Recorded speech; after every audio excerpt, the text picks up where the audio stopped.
Excuse.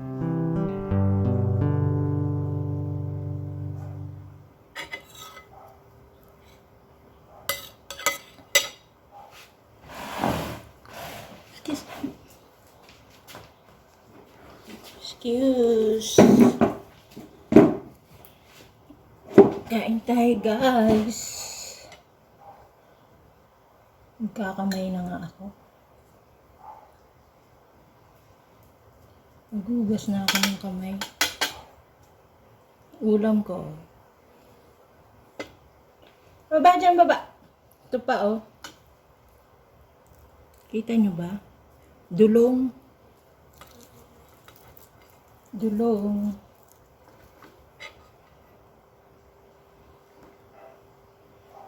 Tayong ketchup. Update lang to, guys, at nag-e-edit pa ako ng luto. Update. Ito ketchup, oh. Favorite ko to, Jupran. Masarap din yung yung UFC saka Papa Ketchup.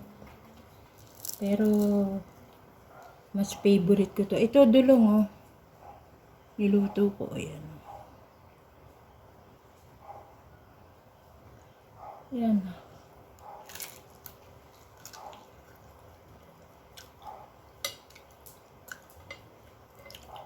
Ito na ulam ko. Tanghalian.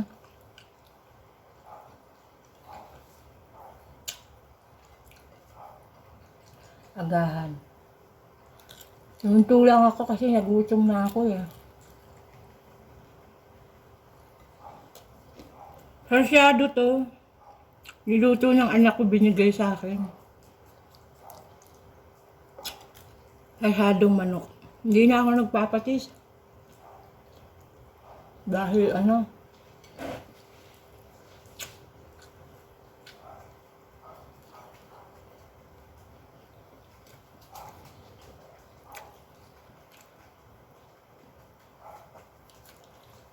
dulong, paborito ko to eh, Ano yan? Yung maliliit na isda, yung sobrang liit, mas maliit pa sa dilis.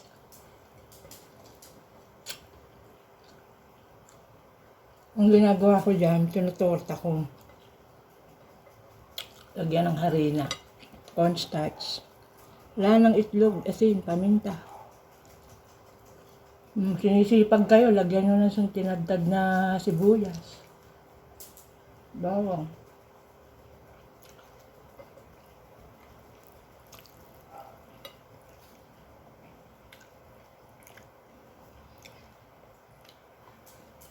Kamusta na kayo, guys?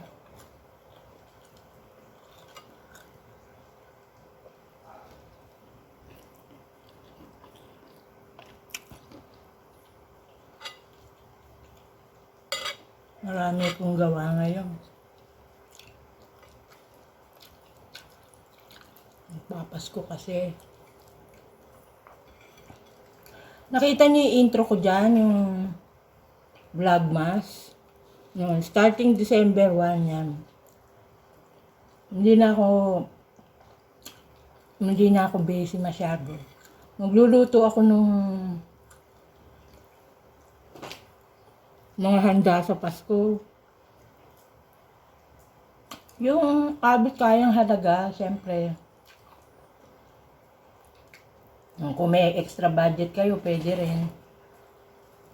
Mga budget friendly na recipe. Niluluto ko yan tuwing Pasko. Kaya lang yung anak ko kasi may asawa na. Kasi syempre, hati na. December 24, 25, dun siya sa bahay ng biyenan niya. Sa amo. December 31 yan, dito siya sa akin. Pero Pasko, Christmas Eve, wala sila. Wala haripon. Ngayon ako, pag Pasko, kumakain nila ako sa labas. Nakain ako ng daing buffet dyan pag December 24. Yun lang. Pagkakain ko, tambay sandali dyan kung saan-saan. Tapos uuwi na. Eh ngayon may mga aso kong mag-aantay. Yun.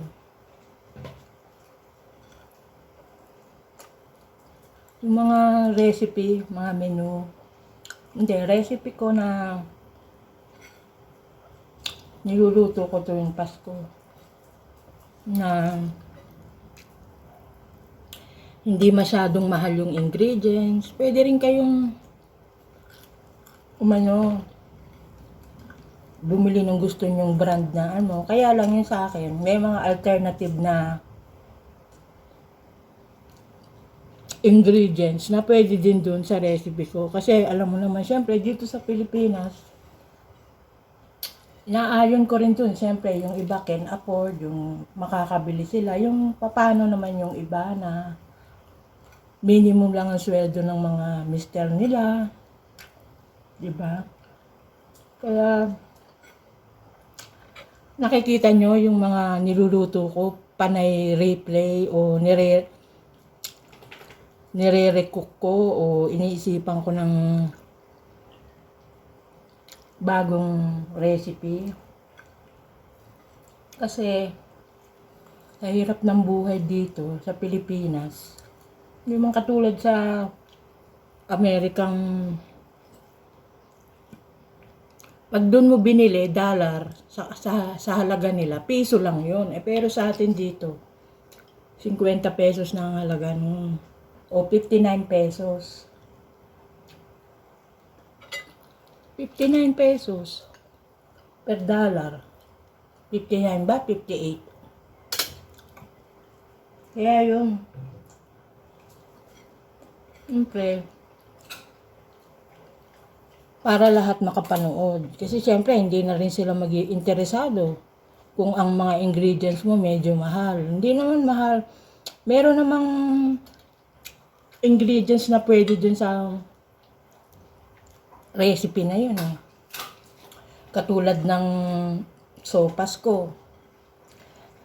Nagluluto ako ng sopas na hindi ako gumagamit ng gatas. Yun. Makikita nyo kung ano ang ginagamit ko. Ano pa rin siya, kulay puti pa rin yung sopas na yun. Kulay puti siya. Isa na yun sa mga ano ko. Nako, hindi ko na nga i-announce. Manood na lang kayo starting ng December. Kasi yung buong month ng December, hindi na ako busy. Ngayon lang ako busy, Monday to Thursday. Marami akong ginagawa. Lagi ko nasa LTO. LTO QC. Alam mo naman sa government offices. Diba? Kaya ayoko na magkamen. Mamamapak na lang ako. Ayan. Yung anak ko, marunong din niya magluto. Dahil nung maliit yan, kumukuha ako ng yung silya. Pinatatayo ko dun. Pinanonood ko siya pinapanood ko siya kung anong ginagawa ko. Kaya yung anak ko marunong magluto yun. Siyempre, iba-ibang style.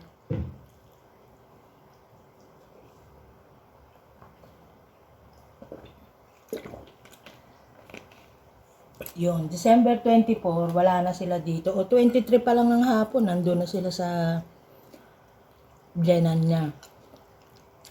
Umuwi siya rito, 26 na ng umaga, sabay pasok na sa trabaho. So, nandito lang siya sa akin.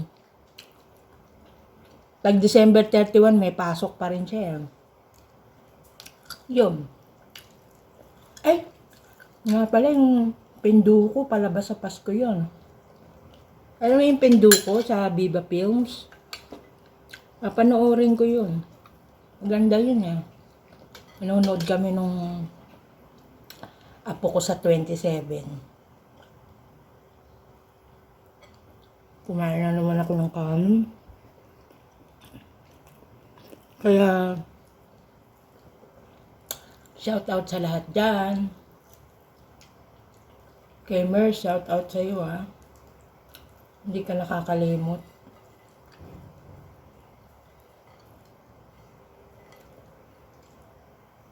Kaya yun. Buong December, hindi na ako busy. Kaya, talagang 100% nakatutok ako sa YouTube, nanonood ng mga live. Pero sa ngayon, sobrang busy ko. Tinatapos kasi ako sa sa LTO. Alam mo naman sa LTO, parang hindi na kayo sanay. Diba?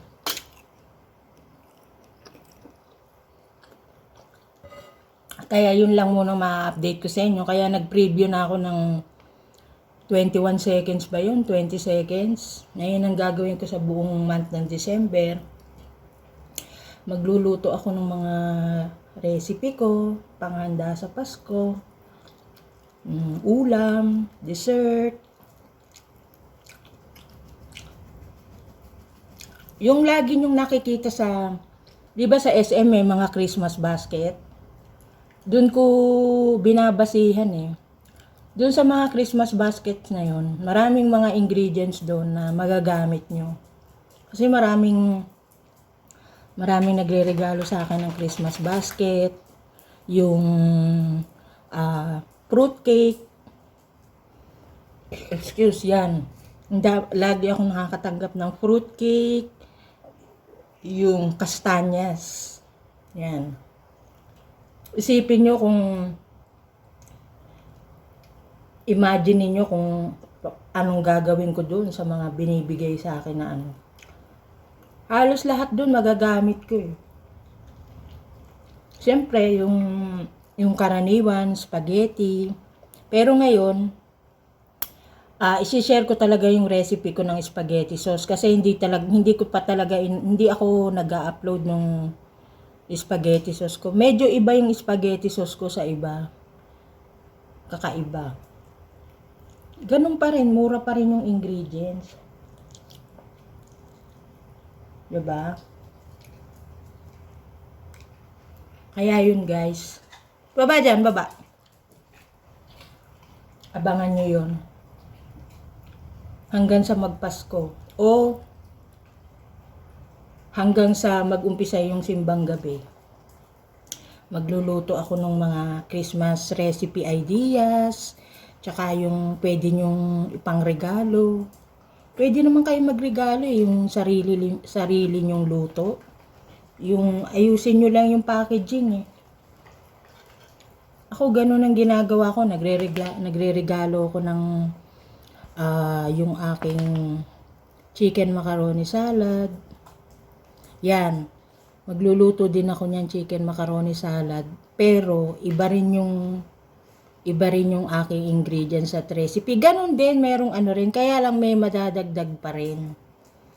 Kasi yun talaga yung usual na ginagawa ko sa chicken macaroni ko, yung spaghetti sauce. Ano pa ba yung niluluto ko? Pag may time, naggagawa ako ng maha blanca. Sa Kapampangan yun, tibok-tibok yun. Kung tawagin. Gumagawa ako niyan. Kaya lang, ang secret ingredients talaga dyan, yung para mas masarap, para mas creamy, ang gagamitin nyo yung gatas ng kalabaw. Yan, tip ko na sa inyo yan. Pag gumagawa ako ng maha blanca, gatas ng kalabaw ang ginagamit ko. O gumagamit din ako ng mga thickener, yung mga cornstarch, pero makikita nyo kung paano ko gagawin yun. Yun ang tip ko sa inyo. Para mas malinamnam. Panoorin nyo rin yung short video ko dyan. Pag nagluluto ako ng menudo, pagpapaluto na, nilalagyan ko yan ng mga 4 na kutsarang star margarine. So, subukan nyo, ihambing nyo doon sa regular na menudo na walang star margarine at yung may star margarine. Ngayon, doon nyo malalaman kung bakit malinamnam. Lahat yun, naglalagay ako. Sa mechado, kaldereta, naglalagay ako ng star margarine. O pag may budget, ginagamit ko pa nga yung Magnolia Gold Butter, unsalted, yun. Pero kung syempre, budgeted ka na, syempre, alam mo na, star margarine. Pero ang star margarine talaga, marami kong gamit dyan.